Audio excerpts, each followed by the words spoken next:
ಮೂರನೇದ್ದು, ಕಳೆದ ಎರಡನೇ ಭಾಷಣದಲ್ಲಿ ನಾನು ಹೇಳಿದ್ದೆ ಸ್ವಲ್ಪ ನಮ್ಮ ಭಾಗಕ್ಕೆ ಅನ್ಯಾಯ ಆಗಿದೆ. ಆ ನಿಟ್ಟಿನಲ್ಲಿ ನಾನು ಯಾವ ಅಕಾಮಿಡೇಷನ್ ತಗಂಗಿಲ್ಲ, ಟೀ ತಗಲ್ಲ, ಕಾಫಿ ತಗಲ್ಲ ಅಂತ ತಿಳ್ಕೊಂಡು ಹೇಳಿದೆ. ಅದರ ಪ್ರಕಾರ ಇವತ್ತು ನಾವು ಯಾವುದೂ ತಗೊಂಡಿಲ್ಲ. ಆದರೆ ನನಗಿಲ್ಲಿ ಎಲ್ಲ ಮನೆಯಿಂದ ತಂದರೆ ನನಗೆ ಇವತ್ತು ಬೆಳಗಾಂ ಜಿಲ್ಲೆದಾಗ ಬಂದಾಗ ನನಗಿರೋಕ್ಕೆ ಅವಕಾಶ ಮಾಡಿಕೊಟ್ಟಿರ್ತಕ್ಕಂಥ ಕಿತ್ತೂರು MLA ಮತ್ತು ದಂಪತಿಗಳಿಗೂ ಮತ್ತು ನಮ್ಮ ನಿಖಿಲ್ ಕತ್ತಿಯವರಿಗೂ ತುಂಬ ಹೃದಯ ಧನ್ಯವಾದಗಳು, ನನಗೆಲ್ಲ ರೀತಿಯಲ್ಲಿ ಅವಕಾಶ ಮಾಡಿಕೊಟ್ಟೋದಕ್ಕಾಗಿ. ಅಧ್ಯಕ್ಷರೇ, ಇದು 13ನೇ ಸೆಷನ್ ಬೆಳಗಾವದಲ್ಲಿ ಚರ್ಚೆ ನಡೀತಾ ಇದೆ. ಕೇವಲ ಚರ್ಚೆಗಳು ಮಾತ್ರ ಏನಪ್ಪಂತಂದ್ರೆ ನಡೀತಾ ಇದೆ. ಚರ್ಚೆಗೆ ಅಂತ್ಯ ಯಾವಾಗ ಅಂತ ತಿಳ್ಕೊಂಡು ಕೇಳ್ತಕ್ಕಂಥದ್ದು ಇವತ್ತು ನಮಗೆ ಒಂದು ಪ್ರಶ್ನೆ ಕಾಡ್ತಾ ಇದೆ. ಕಳೆದ 2023 ಅಧಿವೇಶನದಲ್ಲಿ, ನಮ್ಮದು ಇದು 3ನೇ ಅಧಿವೇಶನ, 2023 ಅಧಿವೇಶನದಲ್ಲಿ ಮಾನ್ಯ ಮುಖ್ಯಮಂತ್ರಿಗಳು ಹೇಳಿದರು, ಪ್ರಾದೇಶಿಕ ಅಸಮತೋಲನೆ ನಿವಾರಣೆಗೆ ಡಾಕ್ಟರ್ ನಂಜುಂಡಪ್ಪ ವರದಿ ನೀಡಿರೋ ವರದಿ ಫಲಶ್ರುತಿ ಅಧ್ಯಯನಕ್ಕೆ ಹೈಪವರ್ ಕಮಿಟಿ ಇನ್ನೂ ಆಗಿಲ್ಲ. ಬೆಳಗಾವಿ ಸಮೀಪ 2000 ಎಕರೆ ಪ್ರದೇಶದಲ್ಲಿ ಹೊಸ ಕೈಗಾರಿಕೆ ಪ್ರದೇಶ ನಿರ್ಮಾಣ ಮಾಡಲು 500 ಎಕರೆ ಪ್ರದೇಶದಲ್ಲಿ ಕ್ಲಸ್ಟರ್ ಸ್ಥಾಪನೆ, ಅದು ಎಲ್ಲಿಗೆ ಬಂತು ಗೊತ್ತಿಲ್ಲ. ಧಾರವಾಡ ಸಮೀಪದ 3000 ಎಕರೆ ಪ್ರದೇಶದಲ್ಲಿ ಹೊಸ ಕೈಗಾರಿಕೆ ಪ್ರದೇಶ ನಿರ್ಮಾಣ, ರಾಯಚೂರದಲ್ಲಿ ಹತ್ತಿ ಆಧಾರಿತ ಕೈಗಾರಿಕಾ ಸ್ಥಾಪನೆಗೆ ಒತ್ತು, ವಿಜಯಪುರದಲ್ಲಿ 1500 ಎಕರೆ ಪ್ರದೇಶದಲ್ಲಿ ಉತ್ಪಾದನಾ ಕ್ಲಸ್ಟರ್ ಸ್ಥಾಪನೆ, ಉತ್ತರ ಕರ್ನಾಟಕದ ಪ್ರವಾಸೋದ್ಯಮ ಸಮಗ್ರ ಅಭಿವೃದ್ಧಿಗೆ ಕ್ರಿಯಾ ಯೋಜನೆ. ಇವತ್ತಿಗೂ ಇದು ಇನ್ನೂ ಆಗಿಲ್ಲ ಅಧ್ಯಕ್ಷರೇ. 24ರಲ್ಲಿ ಅಧ್ಯಕ್ಷರೇ ಮನೆ ಮುಖ್ಯಮಂತ್ರಿಗಳು ಘೋಷಣೆ ಮಾಡಿದರು. ಮೂಲಸೌಕರ್ಯಕ್ಕೆ 4000 ಕೋಟಿ, ಅಧಿವೇಶನದಲ್ಲಿ ಸಿದ್ದರಾಮಯ್ಯವರ ಪ್ರಕಟ, ಉತ್ತರಕ್ಕೆ ಪಂಚ ಸಂಕಲ್ಪ. ಗ್ರಾಮೀಣ ರಸ್ತೆ ಅಭಿವೃದ್ಧಿಗೆ 2000 ಕೋಟಿ ನೀಡುವುದಾಗಿ ಘೋಷಿಸಿದರು. ಈ ಘೋಷಣೆ ನಡುವೆ ಸರ್ಕಾರದಲ್ಲಿ ನಮಗೆ 10 ಕೋಟಿನ ಅಂತಂದ್ರೆ ಮಾನ್ಯ ಮುಖ್ಯಮಂತ್ರಿಗಳು ಕೊಟ್ಟಿದ್ರು. ಇವತ್ತಿಗೆ 10 ಕೋಟಿ ರೂಪಾಯಿ, ಇವತ್ತಿಗೆ ಯಾವುದೋ ನಮ್ಗೆ ಇನ್ನೂ ದುಡ್ಡು ಬಂದಿಲ್ಲ, ಅನುದಾನ ಬಂದಿಲ್ಲ ಅಧ್ಯಕ್ಷರೇ. ಇದು ಘೋಷಣೆ ಮಾಡಿರ್ತಕ್ಕಂಥದ್ದು. ನಂಜುಂಡಪ್ಪ ವರದಿನ ಹೋಗಿ ಗೋವಿಂದರಾವ್ ವರದಿ ಅಂತ ತಿಳ್ಕೊಂಡು ಮಾಡಿದ್ರು. ಕಳೆದ 2024ರ ಬೆಳಗಾವಿ ಅಧಿವೇಶನದಲ್ಲಿ ಮಾನ್ಯ ಮುಖ್ಯಮಂತ್ರಿಗಳು ಹೇಳಿದ್ರು 6 ತಿಂಗಳಲ್ಲಿ ವರದಿನ ಮಾಡಿಸ್ತೀವಿ ಅಂತ ತಿಳ್ಕೊಂಡು ಹೇಳಿದ್ರು. ಇನ್ನೂ ಅದನ್ನ ಏನಪ್ಪಂತಂದ್ರೆ ಆಗಿಲ್ಲ ಅಧ್ಯಕ್ಷರು.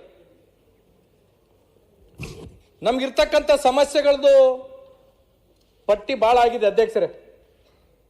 ನಾನು ಒಂದನ್ನ ಮಾನ್ಯ ಮುಖ್ಯಮಂತ್ರಿಗಳು ಇಲ್ಲಿದ್ದಾರೆ, ಮುಖ್ಯಮಂತ್ರಿಗಳಲ್ಲಿ ಕಳಕಳಿಯ ಮನವಿ ಮಾಡ್ತೀನಿ. ಆ ಭಾಗಕ್ಕೆ ಯಾರು ಏನು ಮಾಡಿದ್ರು, ಈ ಭಾಗಕ್ಕೆ ಯಾರು ಏನು ಮಾಡಿದ್ರು, ಈ ಸಲ ಚರ್ಚೆ ಮಾಡಲ್ಲ ಅಧ್ಯಕ್ಷರೇ. ನಮ್ಗೆ ಗೊತ್ತಾಗಿದೆ ಯಾಕೆ ನಮ್ಮ ಭಾಗ ಹಿಂದಕ್ಕೆ ಬಿದ್ದಿದೆ ಅಂತ ತಿಳ್ಕೊಂಡು ನಮಗೆ 2 ವರ್ಷದಾಗ ಗೊತ್ತಾಗಿದೆ ಅಧ್ಯಕ್ಷರೇ. ಒಂದನ್ನ ನಾನು ಮಾನ್ಯ ಮುಖ್ಯಮಂತ್ರಿಗಳಲ್ಲಿ ಕಳಕಳಿಯ ಮನವಿ ಮಾಡ್ತೀನಿ. ಒಂದು 5 ವರ್ಷ ಅಥವಾ 2 ವರ್ಷ ಇರ್ತಕ್ಕಂಥ ಅವಧಿಯಲ್ಲಿ 4 ಲಕ್ಷ ಕೋಟಿ ಬಜೆಟ್ ಅನ್ನ ಮಂಡಿಸ್ತಕ್ಕಂಥ ಸರ್ಕಾರದಲ್ಲಿ ಒಂದು ಅರ್ಧ ಭಾಗ, ಒಂದು 2 ಲಕ್ಷನೋ 1.5 ಲಕ್ಷನೋ 2 ಲಕ್ಷ ಕೋಟಿ ಅಷ್ಟೇ ಅಂತಂದ್ರೆ ಉತ್ತರ ಕರ್ನಾಟಕ ಒಂದು 5 ವರ್ಷ. ಯಾಕಂದ್ರೆ ನಮ್ಮ ಭಾಗದ ಜನ ನಮ್ಮ ಕೆಲಸ ಆಗಿಲ್ಲ, ಆ ಸರ್ಕಾರಗಳು ಮಾಡಿಲ್ಲ, ಈ ಸರ್ಕಾರಗಳು ಮಾಡಿಲ್ಲ ಅಂತ ತಿಳ್ಕೊಂಡು ಬರೀ ಭಾಷಣ ಮಾಡ್ಕೊಂತಾರ ಹೊಟ್ಟಿದ್ದೀವಿ. ಒಂದು ಸಲ ಮುಖ್ಯಮಂತ್ರಿಗಳು ಈ ಸರ್ಕಾರ ಒಂದು ಪ್ರತ್ಯೇಕ ಬಜೆಟ್ ಉತ್ತರ ಕರ್ನಾಟಕಕ್ಕಾಗಿ ಈ ಸಲ ಅದನ್ನ ಮಾಡಬೇಕು. 1 ವರ್ಷ ನಮ್ಗೆ ಯಾವ ಶಾಸಕರಿಗೆ ಮತ್ತೊಂದು ಮಗದೊಂದು ಯಾವ ಅನುದಾನ ಬೇಡ ಅಧ್ಯಕ್ಷರೇ. 1 ವರ್ಷ ಎಜುಕೇಶನ್ಗಾಗಿ ಇಟ್ಬಿಡ್ರಿ, 1 ವರ್ಷ ಹೆಲ್ತಿಗಾಗಿ ಇಟ್ಟುಬಿಡ್ರಿ, 1 ವರ್ಷ ಎಲ್ಲ ಇರಿಗೇಷನ್ಗಾಗಿ ಇಟ್ಟುಬಿಡ್ರಿ, 1 ವರ್ಷ ಕುಡಿಯೋ ನೀರಿಗಾಗಿ ಇಟ್ಟುಬಿಡ್ರಿ, ಇನ್ನು 1 ವರ್ಷ ಇನ್ಫ್ರಾಸ್ಟ್ರಕ್ಚರ್ಗೆ ಇಟ್ಬಿಡ್ರಿ. ಇದನ್ನ ನಾನು ಕಳಕಳಿಯಾಗಿ ಮುಖ್ಯಮಂತ್ರಿಗಳಲ್ಲಿ ಮನವಿ ಮಾಡ್ತಕ್ಕಂಥದ್ದು. ಏನಾಗಿದೆ ಅಧ್ಯಕ್ಷರೇ ಅಂತಂದ್ರೆ, ಈಗ ಎಜುಕೇಶನ್ಗೆ ಬರ್ತೀವಿ ಅಧ್ಯಕ್ಷರು. KPS ಶಾಲೆಗಳನ್ನ ಮಾಡಿರ್ತಕ್ಕಂಥದ್ದು ಸರ್ಕಾರ ನಾವು ಸ್ವಾಗತ ಮಾಡ್ತೀವಿ. ಅಲ್ಲಿ ಇಂಗ್ಲಿಷ್ ಟೀಚರ್ಸ್ ಬೇಕು ಅಧ್ಯಕ್ಷರೇ. ಕನ್ನಡ ಟೀಚರ್ಸ್ ಹೋಗಿ KPS ಶಾಲೆಗೆ ತಗೊಂಡ್ರೆ ಹೆಂಗಾಗುತ್ತೆ? ಈಗ ಇನ್ನೊಂದು ಏನಾಗಿದೆ ಅಧ್ಯಕ್ಷರೇ ಅಂದ್ರೆ, ಮಾನ್ಯ ಶಿಕ್ಷಣ ಸಚಿವರು ಒಂದು 78 ಸ್ಟೇಟ್ಮೆಂಟ್ ಇದೆ ಅಧ್ಯಕ್ಷರು, ತಗೊಂಡ್ಬಂದಿದ್ದೀರಿ. 78 ಸ್ಟೇಟ್ಮೆಂಟ್ ಕೊಟ್ಟಿದ್ದಾರೆ ಇಲ್ಲಿವರೆಗೂ. ಐತಿಹಾಸಿಕ ತೀರ್ಮಾನ, ಶಿಕ್ಷಕರನ್ನ ನೇಮಕ ಮಾಡ್ತೀವಿ. ಆ ಐತಿಹಾಸಿಕ ತೀರ್ಮಾನದ ಐತಿಹಾಸಿಕ ದಿನ ಯಾವಾಗ ಬರುತ್ತೆ ಅಧ್ಯಕ್ಷರೇ? ನಮ್ಮ ಭಾಗದಾಗ ಅಧ್ಯಕ್ಷರೇ ಶಿಕ್ಷಕರು ಇಲ್ಲಾರ್ದು ಪ್ರತಿ ಸಲನೂ ಪ್ರತಿ ಹಿರಿಯರು ಕಿರಿಯರು ನಾವು ಅದನ್ನೇ ಮಾತಾಡ್ತಕ್ಕಂಥದ್ದು. ಅನೇಕ ಸಲ ನಾವು ಹೇಳಿರ್ತಕ್ಕಂಥದ್ದು, ಶಾಲೆ ಕಟ್ಕೊಂಡಿವಿ ಮಾಸ್ತರ್ದಾರಿಲ್ಲ, ದವಾಖಾನೆ ಕಟ್ಕೊಂಡಿವಿ, ಡಾಕ್ಟರ್ದಾರಿಲ್ಲ. ಇದು ನಮ್ಮ ಭಾಗದ ಪರಿಸ್ಥಿತಿ ಅಧ್ಯಕ್ಷ. ಏನಾಗಿದೆ ಅಧ್ಯಕ್ಷರೇ ಅಂದ್ರೆ ನಮ್ಮಲ್ಲಿ ಶಿಕ್ಷಣದ ಬಗ್ಗೆ ಹೆಚ್ಚು ಅರಿವಿಲ್ಲ. ಅರಿವು ಮೂಡಿಸ್ತಕ್ಕಂಥ ಕೆಲಸ ಶಿಕ್ಷಣ ಇಲಾಖೆಯಿಂದ ಆಗ್ಬೇಕಾಗಿದೆ. ಇವತ್ತು ಎಷ್ಟೋ ಜನ ಮಕ್ಕಳು ಏನಪ್ಪಂತಂದ್ರೆ ನಮ್ಮಲ್ಲಿ 5ನೇದು 6ನೇದು ಓದ್ತಕ್ಕಂಥ ಶಾಲೆಗೆ ಓದ್ತಕ್ಕಂಥ ಮಕ್ಕಳು ಏನಪ್ಪಂದ್ರೆ ಲೇಬರ್ ಕೆಲಸಕ್ಕೆ ಹೋಗ್ತಾರ. ಲೇಬರ್ ಡಿಪಾರ್ಟ್ಮೆಂಟ್ದವ್ರು ಇವತ್ತಿಗೂ ಯಾದಗಿರಿ ಜಿಲ್ಲೆದಾಗ ಒಂದು ಏನಪ್ಪಂತಂದ್ರೆ FIR ಮಾಡಿಲ್ಲ. ನಮ್ಮ ಭಾಗದಾಗ ಅಂತ ಒಂದು ಅವೇರ್ನೆಸ್ ಕಾರ್ಯಕ್ರಮನ ಮಾಡಬೇಕಾಗಿತ್ತು ಅಧ್ಯಕ್ಷರು. ಇವತ್ತು ಸಣ್ಣ ಸಣ್ಣ ಮಕ್ಕಳು ಶಾಲೆಯಲ್ಲಿಂದ ಎಷ್ಟೋ ಜನ ಏನಂತಂದ್ರೆ ಪ್ರತಿ ವರ್ಷ ಶಾಲೆ ಬಿಡ್ತಾ ಇದ್ದಾರೆ. ಅದಕ್ಕೇನು ಕಾರಣ? ಮತ್ತೆ ಮರಳಿ ಶಾಲೆಗೆ ತರೋದಕ್ಕೆ ಏನು ಕಾರ್ಯಕ್ರಮ ಹಾಕೊಂಡಿದ್ವಿ, ಅದನ್ನ ಅವೇರ್ನೆಸ್ ಗ್ರಾಮೀಣ ಪ್ರದೇಶದಲ್ಲಿ ಅದು ಇಲ್ಲಾರ್ದಂಗೆ ಆಗಿರ್ತಕ್ಕಂಥದ್ದಿದೆ. ಇವತ್ತು ಒಂದನ್ನ ನಮ್ಗೆ ಯಾರೋ ಬಂದು ಹೇಳ್ತಾ ಇದ್ರು, ಶಿಕ್ಷಕರು ಡಿಗ್ರಿ ಕಾಲೇಜ್ ಲೆಕ್ಚರ್ಗೆ ಏನ್ಪಡ್ತಾರೆ ಒಂದು 6,000 ಶಿಕ್ಷಕರು ಏನಪ್ಪ ಸುಪ್ರೀಂ ಕೋರ್ಟ್ ಆರ್ಡರ್ಲಿಂದ ಅತಂತ್ರವಾಗಿದ್ದಾರೆ. ಅವ್ರಿಗೇನಾದ್ರೂ ಶಾಶ್ವತವಾಗಿ ಸರ್ಕಾರ ಏನಾದರೂ ಮಾಡಬೇಕಾಗ್ತದೆ. ದಿನನಿತ್ಯ ಶಾಸಕರಿಗೆ ಮಂತ್ರಿಗಳಿಗೆ ಮನೆಗಳಿಗೆ ಬರ್ತಾರೆ, ಮನವಿ ಪತ್ರನ ಅವ್ರು ಸಲ್ಲಿಸ್ತಾರೆ. ಅದನ್ನೊಂದು ದಯಮಾಡಿ ಸರ್ಕಾರ ಮಾಡಬೇಕಂತ ತಿಳ್ಕೊಂಡು ಹೇಳ್ಬೇಕಾಗಿತ್ತು ಅಧ್ಯಕ್ಷರೇ. ನಾವು ಒಂದನ್ನ ಮನವಿ ಮಾಡ್ತಕ್ಕಂಥದ್ದು ಅಧ್ಯಕ್ಷರು, ಇವತ್ತು ಮನೆ ಮುಖ್ಯಮಂತ್ರಿಗಳು ಇಲ್ಲಿದ್ದಾರೆ. ಆರೋಗ್ಯ ಇಲಾಖೆದ ಬಗ್ಗೆ ನಮ್ಮ ತಂದೆಯವರು ಇರುವಾಗ ಮಾನ್ಯ ಮುಖ್ಯಮಂತ್ರಿಗಳು ಒಂದ್ಸಲ ಫೋನ್ನಲ್ಲಿ ಮಾತಾಡಿ ಹೇಳಿದರು, ನಾಗನಗೌಡ್ರೆ ನಾನು ಇರುವಾಗ ಗುರುಮಿಟ್ ಕಾಲಿಗೆ ಒಂದು 100 ಬೆಡ್ ಆಸ್ಪತ್ರೆ ಕೊಡ್ತೀನಿ ಅಂತ ತಿಳ್ಕೊಂಡು ಮಾನ್ಯ ಮುಖ್ಯಮಂತ್ರಿಗಳು ಹೇಳಿದ್ರು. ಮಾನ್ಯ ಮುಖ್ಯಮಂತ್ರಿಗಳಿಗೂ ಗೊತ್ತು, ಇವತ್ತು ನಮ್ಮ ತಂದೆಯವರು ಇಲ್ಲ, ದಯಮಾಡಿ ಅದೊಂದು 50 ಬೆಡ್ಡಿಗೆ ಇದ್ದುದು 100 ಬೆಡ್ ತಾವಿದ್ದೀರಂತ ಇಲ್ಲಿ ಮನವಿ ಮಾಡ್ತಾ ಇದ್ದೀನಿ ಸರ್. 50 ಬೆಡ್ ಇದ್ದುದು 100 ಬೆಡ್ಡಿಗೆ ಅದೊಂದು ಮಾಡಿ ಕೊಡ್ಬೇಕಂತ ತಿಳ್ಕೊಂಡು ಮನವಿ ಮಾಡ್ತೀನಿ ಸರ್. ನಮ್ಮಲ್ಲಿ ಏನಾಗಿದೆ ಸರ್, ಈ ವರ್ಷದಲ್ಲಿ ಇಡೀ ರಾಜ್ಯದಲ್ಲಿ ಅತಿ ಹೆಚ್ಚು ಪೆಸ್ಟಿಸೈಡ್ ಬಳಸ್ತಕ್ಕಂಥದ್ದು ಕಲ್ಯಾಣ ಕರ್ನಾಟಕ, ಅದರಲ್ಲಿ ವಿಶೇಷವಾಗಿ ಯಾದಗಿರಿ ಮತ್ತು ವಿಜಯನಗರ ಅತಿ ಹೆಚ್ಚು ಪೆಸ್ಟಿಸೈಡ್ ಅನ್ನು ನಾವು ಬಳಸ್ತಾ ಇದ್ವಿ. ಈ ಪೆಸ್ಟಿಸೈಡ್ ಅನ್ನು ಬಳಸ್ತಕ್ಕಂಥದ್ದು ಕೃಷಿ ಇಲಾಖೆದವ್ರು ಇರ್ಬೋದು ಅಥವಾ ಸರ್ಕಾರದವ್ರು ಇರ್ಬೋದು, ಇದರಿಂದ ಏನು ಅನಾಹುತಗಳು ಆಗ್ತದಂತ ತಿಳ್ಕೊಂಡು ಇವತ್ತಿಗೂ ನಮ್ಮಲ್ಲಿ ನಮ್ಮ ರೈತರಿಗೆ ಯಾವ ಥರದ ಅವೇರ್ನೆಸ್ ಕಾರ್ಯಕ್ರಮಗಳು ಕೊಟ್ಟಿಲ್ಲ. ನಮ್ಮ ಕರೆ ಮಕ್ಕಳು ಹೇಳ್ತಾ ಇದ್ರು ಕ್ಯಾನ್ಸರ್ ಪೇಷಂಟ್, ಕ್ಯಾನ್ಸರ್ಗಳು ಭಾಳ ಆಗ್ತಾ ಇದೆ ಅಂತ. ನಮ್ಮ ಹೈದರಾಬಾದು ಮತ್ತು ಬಾಂಬೆ ಕಡೆಗೆ ಹೋದ್ರೆ ಅಧ್ಯಕ್ಷರೇ, ಹೈದರಾಬಾದ್ ಖಾಸಗಿ ಹಾಸ್ಪಿಟಲ್ನಾಗ ಕಲ್ಯಾಣ ಕರ್ನಾಟಕದ ಪ್ರತಿ ವರ್ಷ 2,000ಕ್ಕೂ ಹೆಚ್ಚು ಪೇಷಂಟ್ಗಳು ಅಡ್ಮಿಟ್ ಆಗ್ತಾ ಇತ್ತು. ಇದಕ್ಕೆ ಕಾರಣ ಏನಪ್ಪ ನಾವು ಪ್ಲಾಸ್ಟಿಕ್ ಯೂಸ್ ಮಾಡೋದಕ್ಕಿರ್ಬೋದು, ಇದಕ್ಕೆ ಕಾರಣ ನಾವು ಹೆಚ್ಚು ಏನಪ್ಪಂದ್ರೆ ಪೆಸ್ಟಿಸೈಡ್ ಯೂಸ್ ಮಾಡ್ತಕ್ಕಂಥದ್ದು ಇರ್ಬೋದು.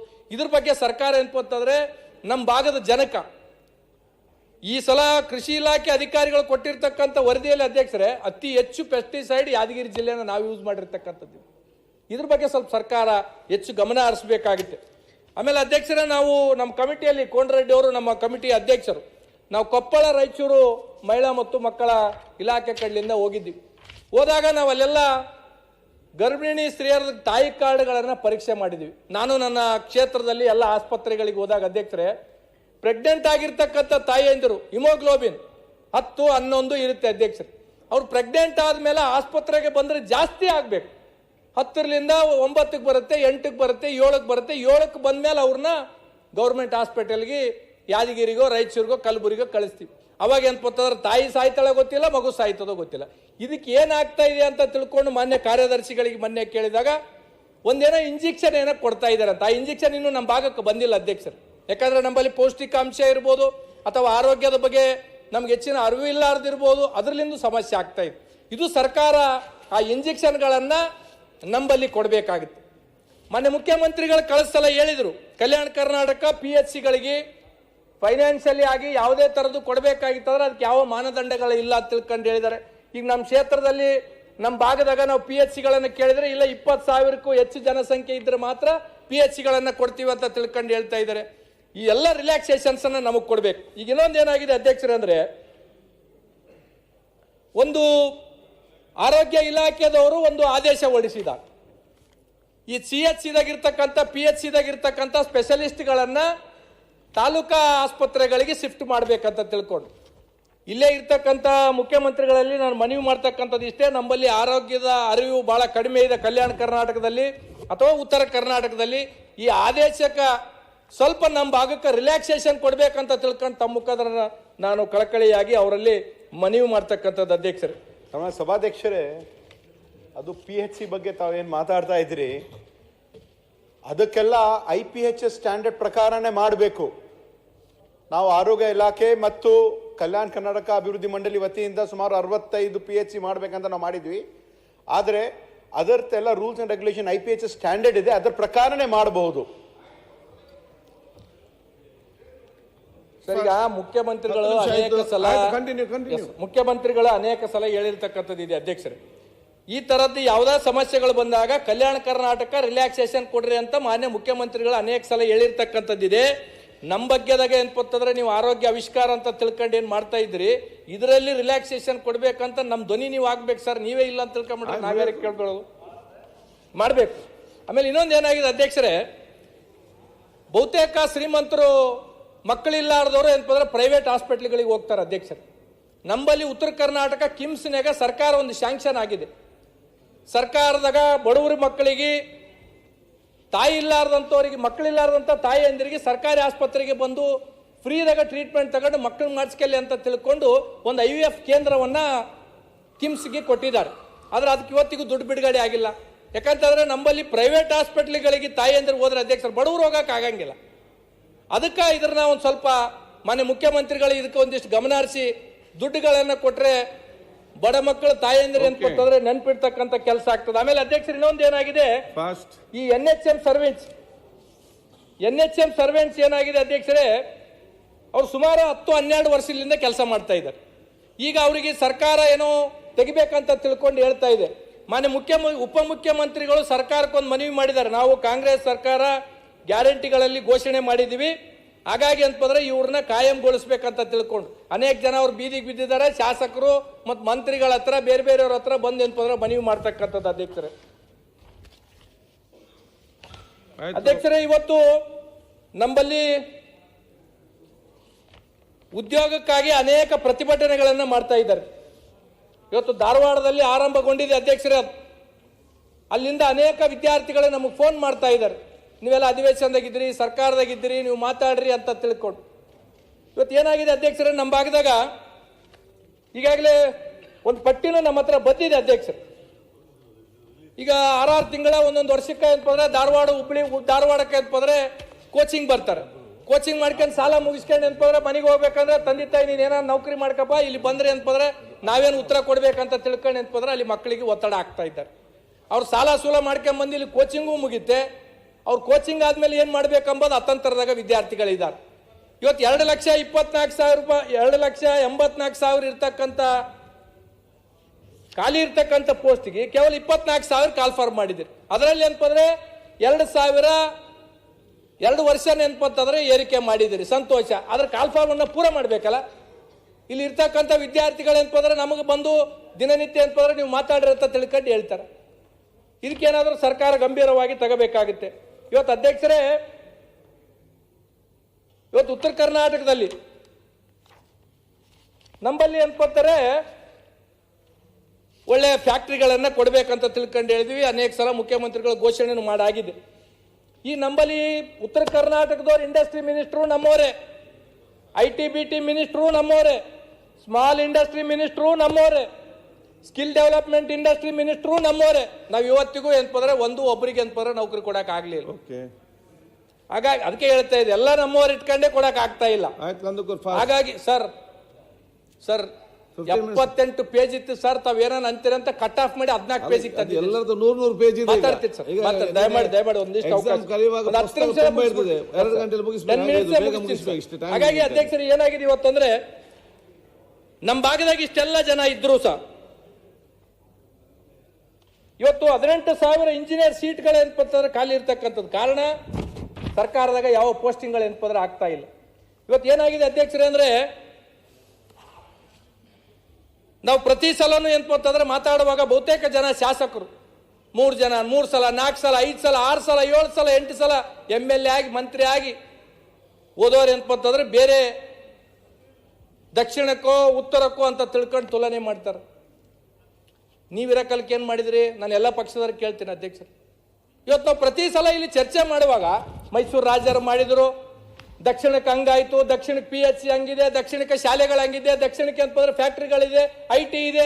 ಮತ್ತು 40-50 ವರ್ಷದಿಂದ ಎಲ್ಲ ಪಕ್ಷದವರು ಇಲ್ಲಿಂದ ಮುಖ್ಯಮಂತ್ರಿಗಳು ಆದ್ರಿ, ಉಪಮುಖ್ಯಮಂತ್ರಿಗಳು ಆದ್ರಿ, ಹಳ್ಳಿಲಿಂದ ಡೆಲ್ಲಿ ತರ ಹೋದ್ರಿ, 6, 7, 8 ಸಲ ಏನಪ್ಪಂದ್ರೆ ಮಂತ್ರಿಗಳಾದವರು ಇವತ್ತೇನಪ್ಪ ಇಲ್ಲಿ ನಮ್ಮಂತವ್ರ ಮುಂದೆ ನಿಂತು ಏನಪ್ಪ ನೀವು ಕಾಗದ ಪತ್ರಗಳು ಇಟ್ಕೊಂಡು ಭಾಷಣ ಮಾಡ್ತೀರಿ ಅಂದ್ರೆ ನಾವೇನ್ ಮಾಡ್ಬೇಕೀಗ? ಇದು ನಮಗೆ ನಾಚಿಗೆ ಬರ್ತಕ್ಕಂಥದ್ದು ಅಧ್ಯಕ್ಷರೇ. ನಾವು ಪ್ರತಿ ಸಲನೂ ಏನಪ್ಪಂತಂದ್ರೆ ಬೇರೆಯವರಿಗೆ ತುಲನೆ ಮಾಡೋದಲ್ಲ, ನಮ್ಮ ಭಾಗಕ್ಕೆ ಅಭಿವೃದ್ಧಿ ಮಾಡ್ತಕ್ಕಂಥ ಜವಾಬ್ದಾರಿ ಹೊತ್ತಕ್ಕಂಥವ್ರು ನೀವು ಮಾಡದೇ ಇರ್ತಕ್ಕಂಥದ್ದೇ ಇವತ್ತು ಜನ ನಮ್ಮನ್ನು ಕ್ಯಾಕರಿಸಿ ಹೋಗ್ತಾ ಇದ್ದಾರೆ ಇವತ್ತು ಪ್ರತಿ ಸಲ. ಅಧ್ಯಕ್ಷರೇ, ಈಗ ನಾನು ಒಂದನ್ನ ಸೌದಿ ಅಣ್ಣವ್ರದ್ದು ನಾನೊಂದು ಪ್ರಸ್ತಾಪ ಮಾಡ್ಬೇಕು. ನಾನು 3 ವರ್ಷ ಆಯ್ತು ಅವ್ರ ಭಾಷಣ ಕೇಳ್ತಾ ಇದ್ದೆ. 3 ವರ್ಷದಿಂದನೇ ಏನಪ್ಪ ಅದು ಕಾಟಾತಿ ಹೇಳ್ತಾರೆ. ಈ ಸಲ ಅದು ಇದು ಹೇಳಿಲ್ಲ ಅಣ್ಣ, ಕಬ್ಬು ದಾಟದ ಒಂದು ಬ್ರಿಡ್ಜ್ ಹೇಳಿಲ್ಲ, 2 ವರ್ಷ ಹೇಳಿದ್ರಿ ಜಮಖಂಡಿ ತಾಲೂಕದ. ಸರ್ ಅನೇಕ ಸಲ ನಾನು ರಾಯರೆಡ್ಡಿ ಅವ್ರದ್ದು ಕಳೆದ ಸಲ ಭಾಷಣ ಮಾಡಿರ್ತಕ್ಕಂಥದ್ದು ಪಾಯಿಂಟ್ ಬರ್ಕೊಂಡಿದ್ದೀನಿ ಸರ್. ಈ ಸಲ ಸರ್ ಅವ್ರು ಹಿರಿಯರು ಏನಪ್ಪಂತವ್ರು ಈ ರೀತಿ ಮಾಡಿದ್ರೆ ನಾವೇನ್ ಮಾಡ್ಬೇಕಂತ. ಕಳೆದ ಸಲ ಏನೇನೋ ರಾಯರೆಡ್ಡಿ ಅವ್ರು ಮಾತಾಡಿದ್ದಾರೆ ಸರ್, ಈ ಸಲ ಅದೇ ಸೇಮ್ ಹೇಳಿದ್ದಾರೆ ಸರ್. ನೀವು 6 ಸಲ ಈ ಕಡೆ ಇದ್ದವ್ರು ಈ ಕಡೆ ಇದ್ದಾರೆ, ಯಾವ್ದು ಪಾರ್ಟಿಗೆ ಹೇಳಂಗಿಲ್ಲ ಸರ್. ಸರ್ ನೀವು 7, 8 ಸಲ MLA ಆಗಿಗಳು ನೀವೇ ಬಂದು ಏನಪ್ಪ ಈ ರೀತಿ ಪ್ರಶ್ನೆ ಕೇಳಿದ್ರೆ ನಾವು ಒಂದ್ಸಲ ಆದವ್ರು ನಾವೇನ್ ಮಾಡ್ಬೇಕೀಗ? ನಾವ್ ಯಾರಿಗ ಹೋಗಿ ಕೇಳಬೇಕು? ಅದಕ್ಕೆ ಅಧ್ಯಕ್ಷರೇ, ಒಂದು ಏನಪ್ಪ ಅಂದ್ರೆ ನಾವು ಆಯ್ಕೆ ಮಾಡಿ ಕಳಿಸಿರ್ತಕ್ಕಂಥ ಜನರ ಬದಲಾವಣೆ ಆಗ್ಬೇಕಿಲ್ಲ, ನಾವ ಬದಲಾವಣೆ ಆಗ್ಬೇಕಾಗ್ತದೆ.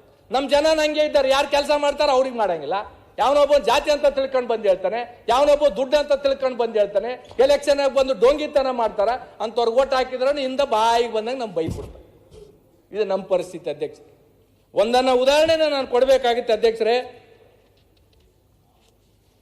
ಒಂದು ತಾಯಿ ಮಗುವಿಗೆ ಅಂತಂದ್ರೆ ಪಿಕ್ನಿಕ್ ಕಳಿಸ್ತಾಳೆ ಅಧ್ಯಕ್ಷರೇ, ಬಹಳ ನೋವಿನಿಂದ ಹೇಳ್ಬೇಕಾಗ್ತದೆ ಅಧ್ಯಕ್ಷರೇ.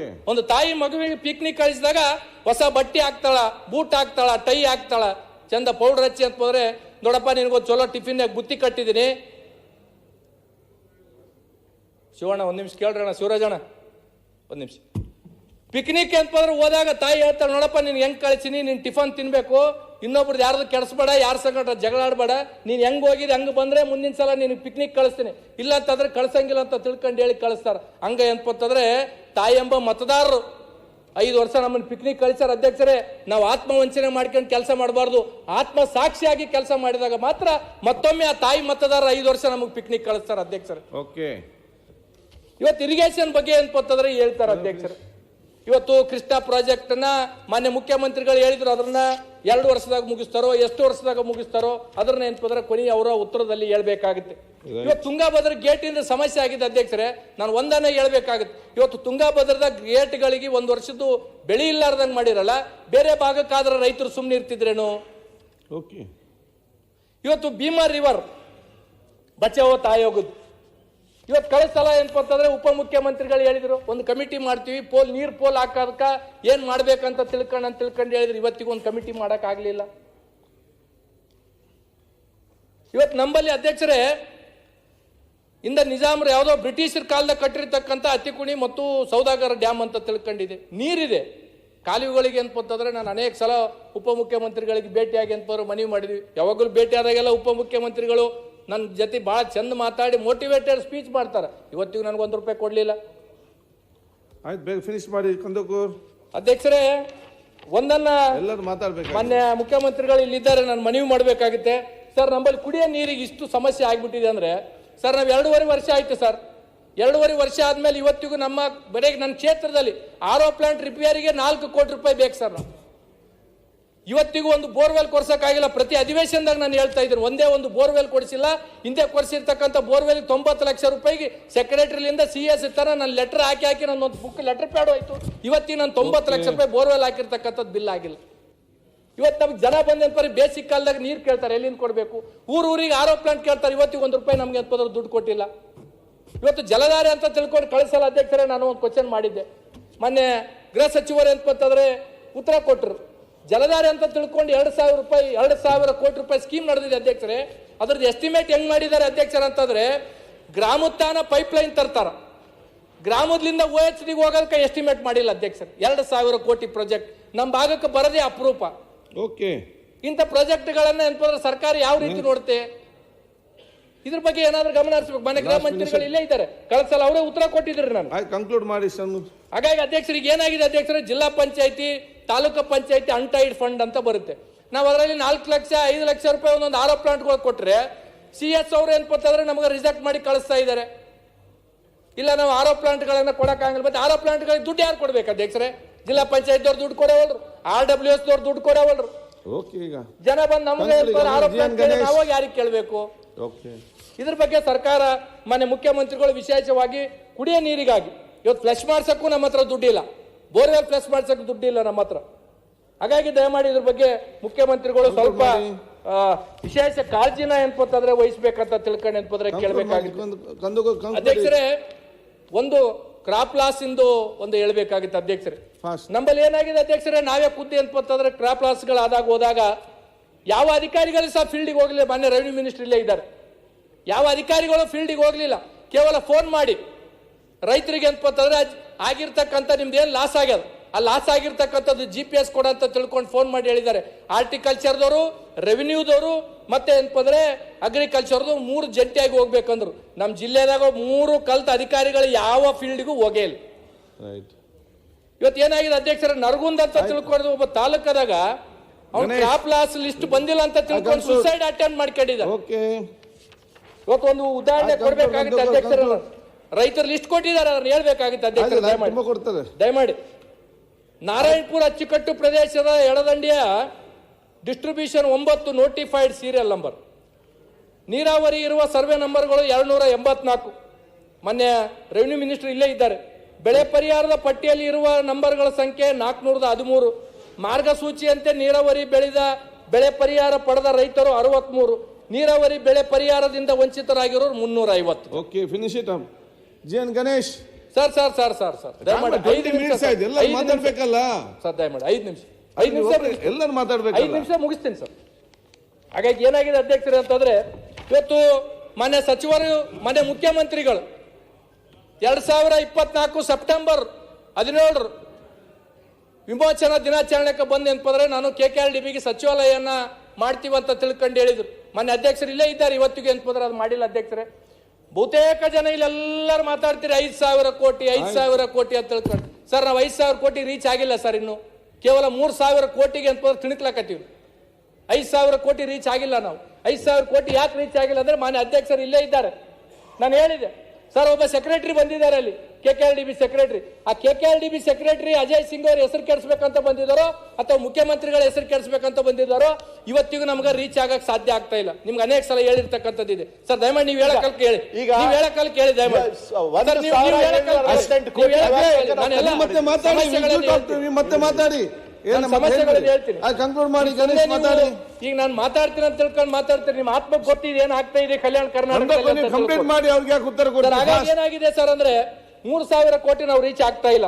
ಇವತ್ತು ಏನಾಗಿದೆ ಅಧ್ಯಕ್ಷರ ಅಂದ್ರೆ, ಪ್ರತಿಯೊಂದು ಅದಕ್ಕೂ ಒಂದು 124 ರೂಪಾಯಿ ಏನೋ ತಪ್ಪಾದದಕ್ಕ ನನ್ನ ಉಸ್ತುವಾರಿ ಸಚಿವರ ಕ್ಷೇತ್ರದಲ್ಲಿ 7 ತಿಂಗಳ ಬಿಲ್ ನಿಂದಿರಿಸಿದ್ದಾರೆ ಅಧ್ಯಕ್ಷ. ಮತ್ತೆ ಹೆಂಗ್ ಕೆಲಸ ಆಗುತ್ತೆ ಅಧ್ಯಕ್ಷರ? ಇವತ್ತು ಏನಾಗಿದೆ ಅಧ್ಯಕ್ಷರ ಅಂದ್ರೆ, ನಮ್ಮ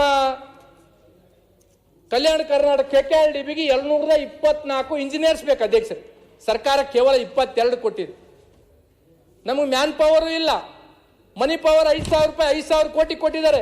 ಈ ಭಾಗದ ಜನ BR ಪಾಟೀಲ್ ಅವರು ಬಹಳ ಡಿಸಪಾಯಿಂಟೆಡ್ ಆಗಿ ಹೇಳಿದ್ರು, ನಮ್ಗೆ ಇವತ್ತಿಗೂ 3,000 ಕೋಟಿ ರೀಚ್ ಆಗಲಾರ್ದಕ್ಕೆ ಕಾರಣ ಅಧಿಕಾರಿಗಳು, ಯಾರ ಜನಪ್ರತಿನಿಧಿಗಳಲ್ಲ.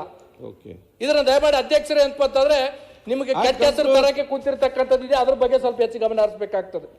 ಮನೆ ಅಧ್ಯಕ್ಷರೇ, ಒಂದನ್ನ ಹೇಳ್ಬೇಕಾಗುತ್ತೆ ಅಧ್ಯಕ್ಷರೇ. ಕಡಿಗೆ ಅಧ್ಯಕ್ಷರೇ ಮುಗಿಸ್ತೀನಿ, ದಯಮಾಡಿ ಮುಗಿಸ್ತೀನಿ. ಇಲ್ಲ, ನೀವು 5 ನಿಮಿಷ ಅಂದ್ರೆ 2 ನಿಮಿಷ ಆಗಿದೆ, 3 ಮಿನಿಟ್ಸ್ ಮುಗಿಸ್ತೀನಿ. ಲಾಸ್ಟ್ ಕನ್ಕ್ಲೂಡ್ ಮಾಡಿ ಸರ್. 3 ಮಿನಿಟ್ಸ್ ಫಾಸ್ಟ್ ಕನ್ಕ್ಲೂಡ್ ಮಾಡಿ. 3 ಮಿನಿಟ್ಸ್ ಮುಗಿಸ್ತೀನಿ ಸರ್. ಕನ್ಕ್ಲೂಡ್ ಮಾಡಿ ಗಣೇಶ್. ಸರ್, ಇವತ್ತು ಕಲ್ಯಾಣ ಕರ್ನಾಟಕದಿಂದ ಆಯ್ಕೆ ಆಗಿರ್ತಕ್ಕಂಥ ಗೌರ್ಮೆಂಟ್ ಸರ್ವೆಂಟ್ದವರು ಕಣ್ಣೀರಿಡ್ತಾ ಇದ್ದಾರೆ. ಇವತ್ತು ಬೇರೆ ಕಲ್ಯಾಣ ಕರ್ನಾಟಕದಿಂದ ಬಿಟ್ಟು ಬೇರೆ ಆಯ್ಕೆ ಆದವ್ರಿಗೆ ಎಲ್ಲರಿಗೂ ಪ್ರಮೋಷನ್ ಸಿಗ್ತಾ ಇದೆ. ದಯಮಾಡಿ ನಾನು ಮುಖ್ಯಮಂತ್ರಿಗಳಿಗೆ ಮನವಿ ಮಾಡ್ತಕ್ಕಂಥದ್ದು ಇಷ್ಟೇ, ಕಲ್ಯಾಣ ಕರ್ನಾಟಕದಲ್ಲಿ ಸರ್ಕಾರಿ ನೌಕರಿಗಳು ಯಾರ್ಯಾರು ಆಯ್ಕೆ ಆಗಿದ್ದಾರೆ ಅವ್ರಿಗೂ ಸಹ ಏನಂದ್ರೆ ಬೇರೆ ಕಡೆ ಕೊಡ್ತಕ್ಕಂಥ ಜ್ಯೇಷ್ಠತೆಯನ್ನ ನಮ್ಮ ಕಲ್ಯಾಣ ಕರ್ನಾಟಕದವರಿಗೆ ಕೊಡ್ಬೇಕಂತ ತಿಳ್ಕೊಂಡು ನಾನು ಮನವಿ ಮಾಡ್ಬೇಕಾಗ್ತದೆ. ಆಮೇಲೆ ಇನ್ನೊಂದು ಅಧ್ಯಕ್ಷರೇ, ರಾಯಚೂರಲ್ಲಿ ಒಂದು KSRP ಬೆಟಾಲಿಯನ್ ಮಾಡ್ಬೇಕಂತ ತಿಳ್ಕೊಂಡು 25 ಜನ ಶಾಸಕರು ನಾವು ಈಗಾಗಲೇ ಪತ್ರವನ್ನು ಕೊಟ್ಟಿದ್ದೀವಿ. ಅದರಲ್ಲಿ ಆರ್ಥಿಕ ಇಲಾಖೆಯಿಂದ ದುಡ್ಡು ಏನಪ್ಪಂತಂದ್ರೆ ಇಲ್ಲ ಅಂತ ತಿಳ್ಕೊಂಡು ವಾಪಸ್ ಕಳಿಸಿದ್ದಾರೆ. ಮುಖ್ಯಮಂತ್ರಿಗಳಿಗೆ ನಾನು ಮನವಿ ಮಾಡ್ತೀನಿ, ನಮ್ಮ ಕಲ್ಯಾಣ ಕರ್ನಾಟಕ ಅಭಿವೃದ್ಧಿಯಿಂದ ದುಡ್ಡು ಬೇಕಿದ್ರೆ KSRP ಬೆಟಾಲಿಯನ್ಗೆ ಒಂದು ಕೊಡ್ಬೇಕಂತ ತಿಳ್ಕೊಂಡು ಮಾನ್ಯ ಮುಖ್ಯಮಂತ್ರಿಗಳಲ್ಲಿ ನಾನು ಮನವಿ ಮಾಡ್ತಕ್ಕಂಥದ್ದಿದೆ. ಅಧ್ಯಕ್ಷರೇ, ಕೊನೆಯದಾಗಿ ಹೇಳಿ ನನ್ನ ಮಾತನ್ನ ವಿರಾಮ ಕೊಡ್ತೀನಿ ಅಧ್ಯಕ್ಷ. ಒಂದು ನಮ್ಮಲ್ಲೇ ಅಧ್ಯಕ್ಷ, ತಾವು ರಾತ್ರಿ ಐತಿಹಾಸಿಕವಾಗಿ ಇಲ್ಲೇ ವಿಧಾನಸಭೆ ಐತಿಹಾಸಿಕವಾಗಿ ಮಾಡಿದರೆ ಲಾಸ್ಟ್ ಕ್ವಶನ್ ನಂದೇ ಇತ್ತು ಅಧ್ಯಕ್ಷರು. ಆ ಕ್ವಶನ್ಗೆ ಅಂತಂದ್ರೆ ಇಂಡಸ್ಟ್ರಿ ಮಿನಿಸ್ಟ್ರಿಗೆ ಕಡೆ ಚೂರು ಬಾಡಿ ಹಾಲ್ಕೆ ಅಂತಂದ್ರೆ ಅಲ್ಲಿ ಕೆಮಿಕಲ್ ಫ್ಯಾಕ್ಟ್ರಿಗಳನ್ನ ಮುಚ್ಚಬೇಕಂತ ತಿಳ್ಕೊಂಡು 5 ಸಲ ಕ್ವಶನ್ ಕೇಳಿ ನೀವು ಅಧಿವೇಶನದ ಕ್ವಶನ್ ಹಾಕಿಲ್ಲ ಅಧ್ಯಕ್ಷರೇ. ಮಾನ್ಯ ಮಂತ್ರಿಗಳು ಹೇಳಿದ್ರಿಲ್ಲ ಅದನ್ನ ನಾವು ಮುಸ್ತೀವಿ ಅಂತ ತಿಳ್ಕೊಂಡು ಹೇಳಿದ್ರು, ತಾವು ಬೆಳಗ್ಗೆ ಮತ್ತೆ ಮರುದಿನ ಹೇಳಿದ್ರು. ಇವತ್ತಿಗೂ ಏನಪ್ಪಂದ್ರೆ ಕೆಮಿಕಲ್ ಫ್ಯಾಕ್ಟ್ರಿಗಳನ್ನ ಇವತ್ತಿಗೆ ಏನಪ್ಪಂತಂದ್ರೆ ಮುಚ್ಚಿಲ್ಲ ಅಧ್ಯಕ್ಷರೇ. ಇವತ್ತು ನಮ್ಮ ಕೊಪ್ಪಳದಾಗಿರ್ತಕ್ಕಂಥ ಅಜ್ಜೋರು ಏನಪ್ಪಂತಂದ್ರೆ ಬೀದಿಗೆ ಬಂದು ಇದ್ರು, ಕಣ್ಣೀರಿಟ್ರು ಅಧ್ಯಕ್ಷರೇ. ಇವತ್ತು ಈ ರಾಜ್ಯ ಈ ನಾಡಿನಾಗ ಬಡವರಿಗಾಗಿ ಮಕ್ಕಳಿಗಾಗಿ ಅಂತಂದ್ರೆ ಜೋಳಿಗೆ ಇಟ್ಟಿರ್ತಕ್ಕಂಥವ್ರು ಸಿದ್ಧಗಂಗಾ ಮಠದವರಾದ್ರೆ ಆ ಭಾಗದ ಜನರಿಗೆ ಅಂತಂದ್ರೆ ಮಕ್ಕಳಿಗೆ ಅನುಕೂಲ ಆಗಲಿ, ಆ ಭಾಗದ ಮಕ್ಕಳಿಗೆ ಮುಂದಿನ ಭವಿಷ್ಯಕ್ಕೆ ಕೆಮಿಕಲ್ ಫ್ಯಾಕ್ಟ್ರಿಗಳಿಂದ ಅನಾನುಕೂಲ ಆಗ್ತದೆ ಅಂತ ತಿಳ್ಕೊಂಡು ಕೊಪ್ಪಳ ಅಜ್ಜಿಯವರು ಕಣ್ಣೀರಿಟ್ರು ಅಧ್ಯಕ್ಷರೇ. ಇದು 2ನೇ ಸಲ ನಾನು ಹೇಳ್ತಕ್ಕಂಥದ್ದು. ಈ ಸರ್ಕಾರದ ಧೋರಣೆಗಳಿಂದ ಏನಪ್ಪಂತಂದ್ರೆ ಅಜ್ಜಿಯವರು ಹೊರಗೆ ಬರಲಾರ್ದಂಗೆ ಆಗಿದೆ. ಅವ್ರ ಕಣ್ಣೀರಿನ ಚಾಪ ಜನಪ್ರತಿನಿಧಿಗಳಿಗೆ ಸರ್ಕಾರಕ್ಕೆ ಏನಪ್ಪಂದ್ರೆ ತರ್ತಕ್ಕಂಥದ್ದು ಕೆಲಸ ಆಗುತ್ತೆ ಅಧ್ಯಕ್ಷ. ಒಂದನೇದ್ದು ಲಾಸ್ಟ್ ಗಣೇಶ್ 40 ಸೆಕೆಂಡ್ನೇ ಮುಗಿಸ್ತೀನಿ ಸರ್, 40 ಸೆಕೆಂಡ್ನೇ ಮುಗಿಸ್ತೀನಿ ಸರ್. ನಮ್ಮಲ್ಲಿ ಹಾಸ್ಟೆಲ್ಗಳ ಪರಿಸ್ಥಿತಿ ಬಹಳ ಗಂಭೀರವಾಗಿದೆ. ಇವತ್ತು ಹಾಸ್ಟೆಲ್ಗಳಿಗೆ ಬರ್ತಕ್ಕಂಥ ಬಡವರಿಗೆ ಇವತ್ತು ಕೊಪ್ಪಳ ಯಾದಗಿರಿ ಅಂತ ಹಾಸ್ಟೆಲ್ಗಳಿಗೆ ಬಂದ್ರೆ ಮಕ್ಕಳು ಏನಪ್ಪಂತಂದ್ರೆ ಸರ್ 15-16ನೇ ವರ್ಷನಾಗ ತಾಯಿಯಂದ್ರೆ ಗರ್ಭಿಣಿ ಆಗ್ತಾ ಇದ್ದಾರೆ ಸರ್.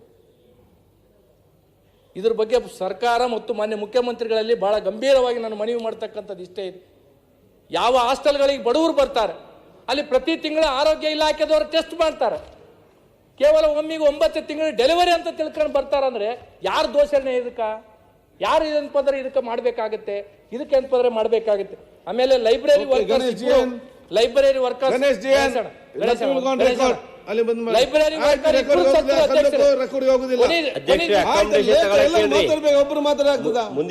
ಅಧ್ಯಕ್ಷರೇ, ಲೈಬ್ರರಿ ವರ್ಕರ್ ಇಬ್ಬರು ಸತ್ರು. ಸರ್ಕಾರ ಸೌಜನ್ಯಕ್ಕೂ ಅಲ್ಲಿ ಇರ್ತಕ್ಕಂಥ ಇಲಾಖೆದವರು ಮಾತಾಡ್ಲಿಲ್ಲ. ಹಾಗಾಗಿ ನಾನು ಕೊನೆಯದಾಗಿ ನಾನು ಹೇಳ್ತಕ್ಕಂಥದ್ದು ಇಷ್ಟೇ ಅಧ್ಯಕ್ಷರೇ. ಹಿಂದೆ ಕಲ್ಯಾಣದಾಗ ಉತ್ತರ ಕರ್ನಾಟಕದಾಗ ಏನಪ್ಪಂತಂದ್ರೆ ಬಿದ್ದವ್ರನ್ನ ಎತ್ತಲಕ್ಕ ಬಸವಣ್ಣವ್ರು ಬಂದ್ರು. ಅಭಿವೃದ್ಧಿದಾಗ ಬಿದ್ದಿರ್ತಕ್ಕಂಥ ನಮ್ಮನ್ನ ಏನಪ್ಪಂತಂದ್ರೆ ಬಸವತ್ತಂತ ಸರ್ಕಾರಗಳು ಬರ್ಬೇಕಂತ ತಿಳ್ಕೊಂಡು ಹೇಳಿ ನಾನು ಒಂದು ಮನವಿ ಮಾಡ್ತಕ್ಕಂಥದ್ದು ಇಷ್ಟೇ ಇದೆ. ದಯಮಾಡಿ ಮತ್ತೊಮ್ಮೆ ಪ್ರತ್ಯೇಕ ಬಜೆಟ್ ಅನ್ನ ಮಾನ್ಯ ಮುಖ್ಯಮಂತ್ರಿಗಳು ಕೊಡ್ಬೇಕಂತ ತಿಳ್ಕೊಂಡು ಹೇಳಿ ನನ್ನ ಮಾತಿಗೆ ವಿರಾಮಿಸ್ತೀನಿ ಅಧ್ಯಕ್ಷರೇ. ಗಣೇಶ್ ಅವರೇ, ನೆಕ್ಸ್ಟ್ ಬಸವರಾಜ ಮುತ್ತಿಮು ಉತ್ತರ ಕರ್ನಾಟಕದ ಬಗ್ಗೆ ಶ್ರೀನಿವಾಸ್ ಮಾತಾಡಲಿಕ್ಕೆ ಅವಕಾಶ ಕೊಟ್ಟದಕ್ಕೆ ತಮಗೆ ಧನ್ಯವಾದಗಳು. ಕೃಷ್ಣ ನಾಯಕ್ ಅದರಿಂದ ಪಟ್ಟಣ್ ಒಬ್ಬರೊಬ್ರು ಕೊಡ್ತೇನೆ. ಸ್ವತಂತ್ರ ಫಾಸ್ಟ್ ನಿಮ್ಗೆಲ್ಲ ಮಾತಾಡ್ಲಿಕ್ಕೆ ಬಹಳಷ್ಟು ಇರ್ಬೋದು.